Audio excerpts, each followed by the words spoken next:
Você já provavelmente conhece o Japão, já é bastante conhecido pelas mídias que faz, pelo menos eu acho que é mais conhecido pelas mídias que faz, como, sei lá, Godzilla, anime. Porém, não é só de essas coisas que o Japão tem pra oferecer. Vamos falar um pouquinho mais das lendas do Japão, porque eu acho que as lendas do Japão são as mais assustadoras que tem, pelo menos na minha opinião. Uma que talvez bastante gente conheça, pelo menos uma grande maioria de vocês conhece, são os kappas. Se parecem com tartarugas, só que possuem uma postura humanoide, tem mais ou menos 1 metro de altura, tem um buraco na cabeça que é cheio de água, um cabelo parecido com um cabelo de tigela. Essas criaturas geralmente são encontradas nos lagos, e dizem que essas criaturas são mais de boas, pelo menos até você entrar no lago, porque elas têm o costume de afogar pessoas. Também há relatos que elas ajudam pessoas caso você recompense elas, e caso você entre na água e não sabe o que fazer, pelo menos uma maneira de você conseguir de enfraquecer os capas seria de você cumprimentar ele abaixando sua cabeça, aí ele vai desenvolver o gesto, fazendo com que o capa ele acabe derramando um pouquinho de sua água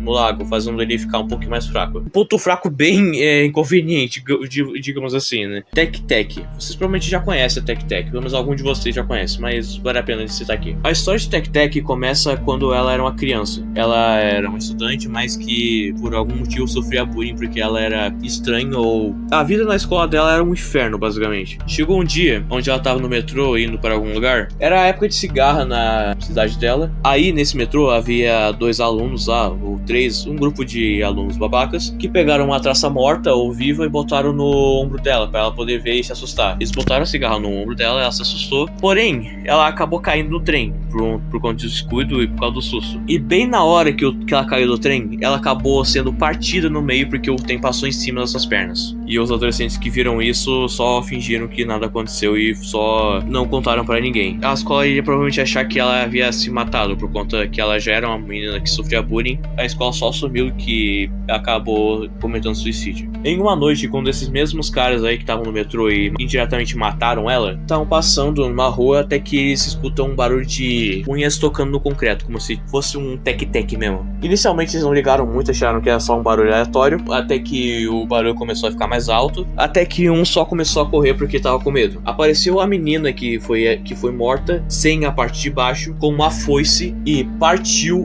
o moleque que tava correndo ao meio, logo depois fazendo a mesma coisa com os dois que sobraram. Tem uma lenda muito parecida com essa daqui, só que é meio pesada demais pra contar esse vídeo, mas eu vou deixar essa lenda pra algum outro vídeo, caso queira fazer uma parte 2. Agora que vem a pergunta: como é que a gente exatamente se livra dessa lenda, desse yokai? A maneira mais fácil de você evitar isso é não andando na noite. Teria que ficar em casa a noite inteira, ou pelo menos ficar em uma área bem que esteja passando muita gente, que geralmente ela ataca quando você tá sozinho na rua. Porque não é só no metrô que ela ataca, ela também pode atacar lá em apartamentos, porque teve um relato que havia um menino que tava passando no meio da noite na rua, até que ela viu uma menina bonita num apartamento de cima, e a menina acabou pulando sem as pernas, óbvio que era tec-tec, e pulou pra cima dele e cortando ele no meio no processo. Não tem esse negócio de não vai no metrô, porque ela te segue a qualquer coisa. Então só não vá no meio da noite no Japão, ou pelo menos fique em uma área que tem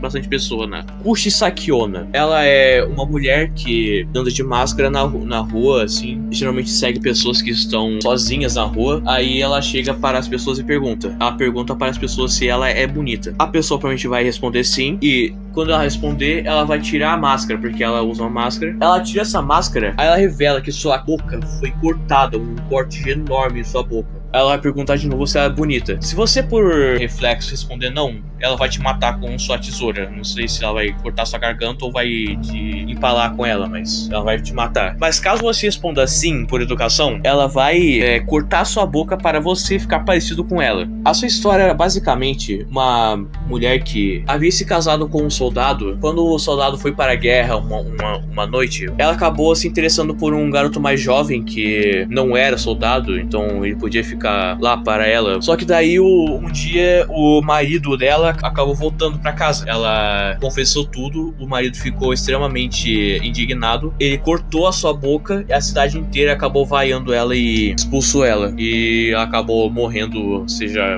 por ter provavelmente se suicidado ou ter sofrido uma hemorragia, mas ela acabou morrendo. A melhor maneira de você poder evitar a Kushisai Kona seria você pelo menos ficar acompanhado de pelo menos uma pessoa, porque, né, ela só vem quando você está sozinho, ou pelo menos estando em um lugar bem movimentado. Há um jeito que as pessoas falam que pode funcionar. Quando ela perguntar pra você se ela é bonita ou não, você só responde que ela é normal. A Kushisai Kona provavelmente iria ficar confusa, e isso seria a oportunidade pra você provavelmente atordoar ela e fugir. Provavelmente isso não iria funcionar, porque ela provavelmente só iria ir embora de uma vez se você respondesse que ela era ou não bonita. Então a melhor maneira de você poder sobreviver a Kushisai Kona, ou pelo menos ter a maior chance de sobreviver, é tendo sua boca cortada. Óbvio, vai doer muito.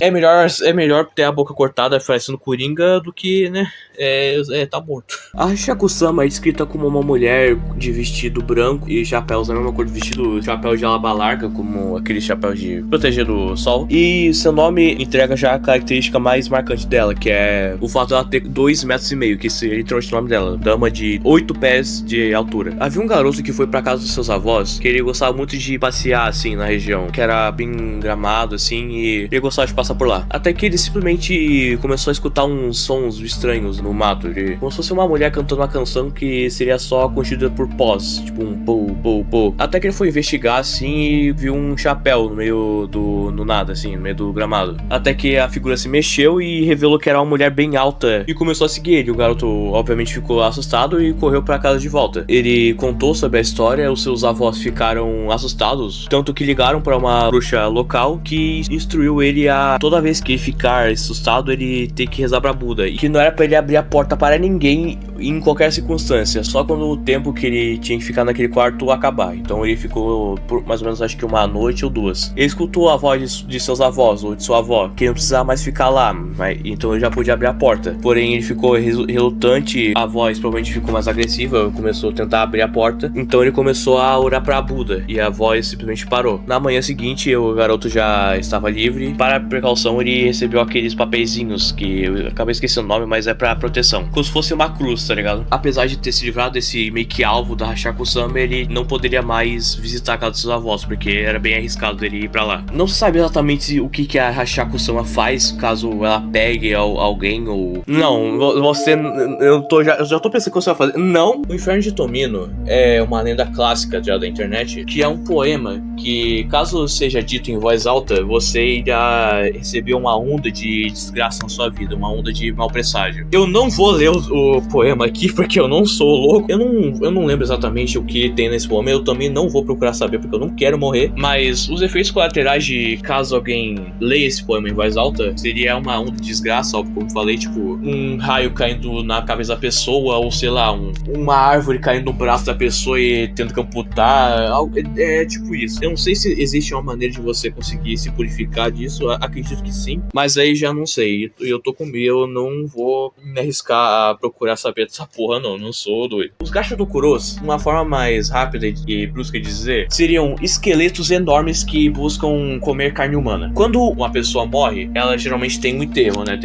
Tem um funeral e tal. Os Gashodokuros são literalmente espíritos de quem morreu de fome ou que morreram na guerra, que não tiveram um funeral digno. Aí eles meio que se juntam assim e viram esse esqueleto enorme. O esqueleto tem mais ou menos uns 20 a 15 metros e ataca geralmente em campos mais vastos, assim, que tem mais espaço para ele poder te atacar. Apesar de serem enormes, eles são bem silenciosos à noite. Também tem a habilidade de ficarem invisíveis. Mas uma maneira de você conseguir se livrar deles, mas não pegar você e torcer você para beber seu sangue, seria para evitar ir para campos vastos ou lugares abertos à noite. E é basicamente isso. Você só precisa precisa ficar em um lugar mais fechado e que não tenha tanto espaço para a caixa do Kuro não te pegar. Pior que esse conceito me lembrou bastante do Godzilla do GMK, que era um amontoado de espíritos que morreram na guerra e viraram o Godzilla. Os Ningens, um navio de exploração de baleias que estava patrulhando assim no Ártico, até que eles viram uma coisa estranha no gelo. Parecia uma criatura branca enorme. Eles acharam que poderia ser só uma estrutura de gelo ou algo do tipo, até que começou a se mover de uma forma estranha e literalmente se locomoveu até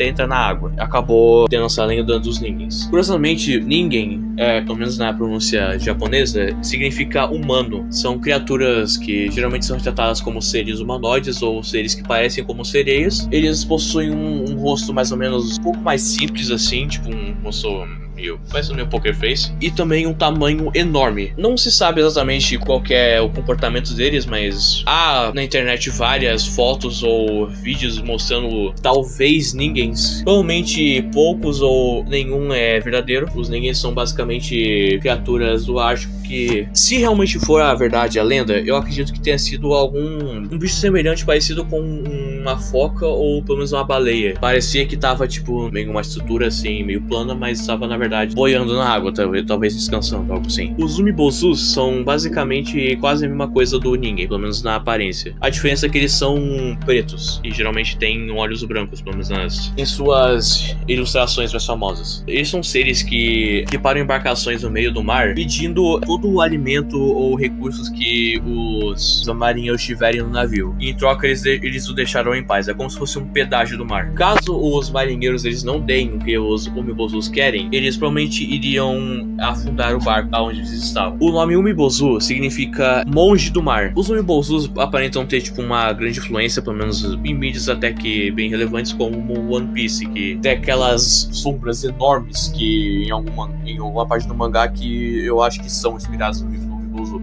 eu acho. Agora, por último, a lenda do cabeça de vaca, ou no caso, o relato da lenda do cabeça de vaca. Em uma excursão da escola, os alunos estavam agitados e sem parar no lugar. Até que o professor que estava acompanhado deles, ele, em uma forma de ameaça, ele iria contar a lenda do Umibozu se eles não ficarem quietos. Quando o professor começou a falar, as crianças já estavam gritando como se tivesse com uma enxaqueca enorme. E o professor, ele não parava, não porque ele não queria parar, mas é como se estivesse em transe, como se estivesse possuído por algo e não conseguia parar de falar.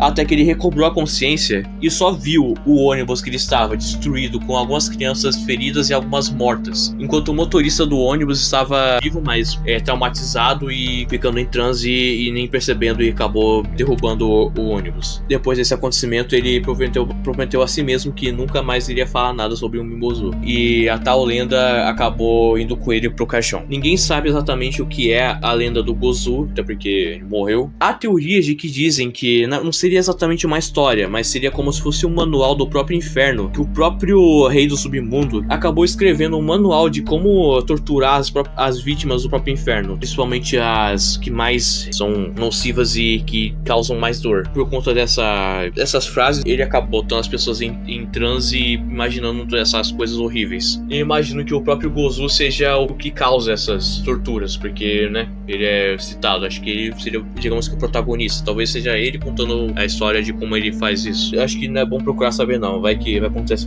alguma merda contigo. Então eu acho que é isso. Deixa o like, se inscreve. O próximo vídeo vai ser algo mais diferente, pra variar, mas eu gostaria de fazer algo diferente. Então vocês não pedem por esperar.